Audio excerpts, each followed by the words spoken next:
കുരുമുളക് നന്നായിട്ട് കായ്ക്കാനുള്ള ചെറിയ ടിപ്സ്. അതായത് സാധാരണഗതിയിൽ നമ്മൾ ചെടിച്ചട്ടിയിലോ ഗ്രോ ബാഗിലോ കുട്ടിക്കുരുമുളക് നടുമ്പോൾ നമ്മൾ ഒന്നുകിൽ റെയിൻ ഷെൽട്ടറോ അല്ലെങ്കിൽ വീടിനോട് ചേർന്ന് വെക്കും. അത് പറ്റില്ല. കാരണം മഴവെള്ളമാണ് കുരുമുളകിനെ സംബന്ധിച്ചിടത്തോളം പോളിനേറ്റിംഗ് ഏജൻറ്റ്.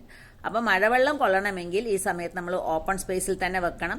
ഇനി വേനൽക്കാലത്താണെങ്കിൽ നമ്മൾ നന്നായിട്ട് നനച്ചു കൊടുക്കണം. നനച്ചു കൊടുക്കുമ്പോൾ ഏറ്റവും വലിയ സൂത്രം എന്താണെന്ന് അറിയോ? രാവിലെ 8 മണിക്ക് മുന്നേ ആയിട്ട് ചെടി മൊത്തത്തിൽ നനയുന്ന രീതിയിലായിരിക്കണം കുറ്റിക്കുരുമുളകിൻ്റെ നന. അങ്ങനെ വരുമ്പോഴത്തേക്കും വെള്ളം തന്നെയാണ് അവിടെ പോളിനേറ്റിംഗ് ഏജൻ്റായിട്ട് പ്രവർത്തിക്കുക.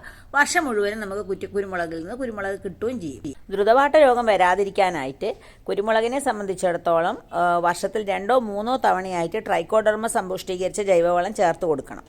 കുരുമുളക് മണികൾ നല്ല വെയിറ്റ് കിട്ടുന്നതിനായിട്ട് നമുക്ക് മഗ്നീഷ്യം സൾഫേറ്റും പൊട്ടാഷും ബോറാക്സും ഒക്കെ തന്നെ സമയാസമയങ്ങളിൽ ചേർത്ത് കൊടുത്തേ മതിയാവും. അല്ലെങ്കിൽ ഒട്ടും വെയിറ്റ് ഇല്ലാത്ത കുരുമുളക് മണികളായിരിക്കും നമുക്ക് കിട്ടുക.